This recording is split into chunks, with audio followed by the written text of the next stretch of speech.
जानिए जब संजय दत्त नशे में होते थे तब क्या किया करते थे अपने परिवार के साथ। नंबर 1, संजय को कोकेन और हीरोइन की आदत कॉलेज के समय से ही पड़ी, जब उनके कुछ दोस्त ऐसे बने जिनके साथ रहकर संजू हैवी ड्रग्स लेने लगे।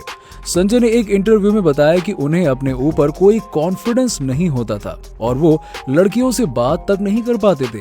तो कॉलेज में उनके दोस्तों ने कहा कि तुम ड्रग्स करोगे तो तुम ये सारी बातें भूल जाओगे और आसानी से लड़कियों से भी बातें कर लोगे। बस इसी चक्कर में आकर संजू ने ड्रग्स लेना शुरू कर दिया और थोड़े ही वक्त के बाद में वो ड्रग्स एडिक्ट बन चुके थे। नंबर 2, नरगिस के कैंसर के बारे में जब उन्हें पता चला तो उन्होंने सोचा कि ऐसे वक्त पर ड्रग्स को छोड़ देना चाहिए। फिर संजय ने काफी समय तक ड्रग्स नहीं लिया, पर उनकी ड्रग एडिक्शन इतनी ज्यादा थी कि संजय बिना ड्रग के बीमार पड़ गए और ये सारे सिम्टम्स उनसे सहन नहीं हो पाए। तो जब नरगिस को इलाज के लिए न्यूयॉर्क शिफ्ट किया गया तो संजू मुश्किल में पड़ गए, क्योंकि उन्हें पता था कि वहां वो ड्रग के बिना बिल्कुल भी सरवाइव नहीं कर पाएंगे। तो संजू ने न्यूयॉर्क जाने से पहले ही अपने शूज में ड्रग्स छिपा लिया और उन दिनों एयरपोर्ट पर इतनी ज्यादा चेकिंग नहीं की जाती थी, इसी वजह से वो बचकर निकल गए। संजू का कहना है कि ड्रग्स इंसान से कुछ भी करवा सकता है। मुझे अपनी परवाह तो थी नहीं, अगर मैं उस दिन पकड़ा जाता तो मुझे और मेरे साथ ही मेरे सिस्टर को भी अरेस्ट कर लिया जाता। नंबर 3, ड्रग्स की वजह से ही संजय सेट्स पर हमेशा लेट आते थे और कई बार उनकी वजह से शूटिंग कैंसिल करनी पड़ती थी। प्रोड्यूसर संजू से काफी परेशान थे और इसीलिए प्रोड्यूसर्स ने संजू को फिल्म के सेट पर ही ड्रग देना शुरू कर दिया, क्योंकि प्रोड्यूसर्स नहीं चाहते थे कि उनकी फिल्म और डिले हो। इसीलिए वो संजू को ड्रग्स लाकर देते थे, जिससे उनकी फिल्म की शूटिंग होती रहती थी। पर संजू की ड्रग्स की लत अब और ज्यादा बिगड़ चुकी थी। संजू हर फिल्म में नशे में हुआ करते थे और ये बात उन्होंने खुद भी कन्फेस की थी। नंबर 4, 1980 का दौर संजू के एडिक्शन का सबसे खराब दौर था। उन्होंने अपनी मां को भी खो दिया था। उनकी फिल्म बॉक्स ऑफिस पर फ्लॉप थी और 1982 में संजय और टीना का ब्रेकअप भी हो गया था। इसी दौरान संजय एक दिन घर पर अकेले थे और बहुत ही ज्यादा नशे में थे, तो उन्होंने अपनी घर पर पड़ी राइफल के शॉट फायर करना शुरू कर दिया। उनके नेबर ने पूरा इंसिडेंट अपने आंखों से देखा और पुलिस में कंप्लेंट कर दी और ये पहली बार हुआ था कि संजय दत्त को अरेस्ट किया गया।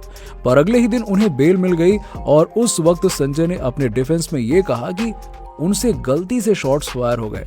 पर कई सालों बाद जब संजय ड्रग्स छोड़ चुके थे तो फिर उन्होंने कन्फेस किया कि उस रात वो बहुत गुस्से में थे और उनका ब्रेकअप उनसे सहा नहीं जा रहा था। बस इसीलिए नशे में धुत होकर मैंने अपने घर में गोलियां चलाना शुरू कर दिया। नंबर 5, संजू जब भी घर में ड्रग्स करते थे तो हमेशा अपने आप को रूम में लॉक कर लेते थे। एक दिन जब संजू सोकर उठे तो उन्हें बहुत ही ज्यादा भूख लग रही थी और उन्होंने अपने नौकर को बुलाया तो उन्हें देखकर वो रोने लगा। संजू ने पूछा कि क्या हुआ, तो वो उनसे बताया कि बाबा आप 2 दिन के बाद सोकर उठे हैं। संजू को ये बात एकदम हिट कर गई और उन्होंने अपने आप को शीशे में जाकर देखा तो उन्हें लगा कि मुझे ये क्या हो गया है, मैं इतना ड्रग्स पे कैसे डिपेंडेंट हो गया हूँ। संजय ने उसी मूवमेंट में अपना मन बना लिया कि अब वो ड्रग्स नहीं करेंगे, छोड़ देंगे और रिहैब सेंटर में जाएंगे। बस इसी चीज के लिए संजू सुनील के पास गए और उनसे अपने बिहेवियर के लिए माफी मांगी और कहा कि डैड, मुझे मदद की जरूरत है, मैं ड्रग्स छोड़ना चाहता हूँ, अगर आपने कुछ नहीं किया तो मैं जल्द ही मर जाऊंगा। नंबर 6, जब सुनील संजय को अमेरिका रिहैब लेकर गए तो एडमिट होने से पहले संजय को कुछ मेडिकल फॉर्म भरने थे, जहां उन्हें टिक करना था कि उन्होंने कौन कौन से ड्रग्स यूज किए, तो उसी के हिसाब से उनका ट्रीटमेंट किया जाएगा। तो संजय ने हर ड्रग्स के सामने टिक कर दिया। डॉक्टर ने जब संजय दत्त का फॉर्म देखा तो उन्होंने पूछा कि क्या तुमने सच में इतने सारे ड्रग्स लिए हैं? तो संजय ने कहा कि मेडिसिन, नीडल्स, स्मोकिंग, मैंने हर तरह के ड्रग्स किए हैं।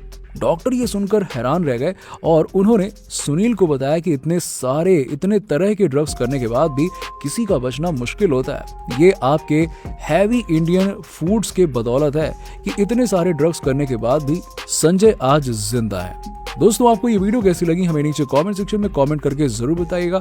इसे लाइक करें और ऐसे ही और भी इंटरेस्टिंग वीडियो के लिए देखते रहें फिल्मी टॉक, हर उस चीज के लिए जो आप जानना चाहते हैं।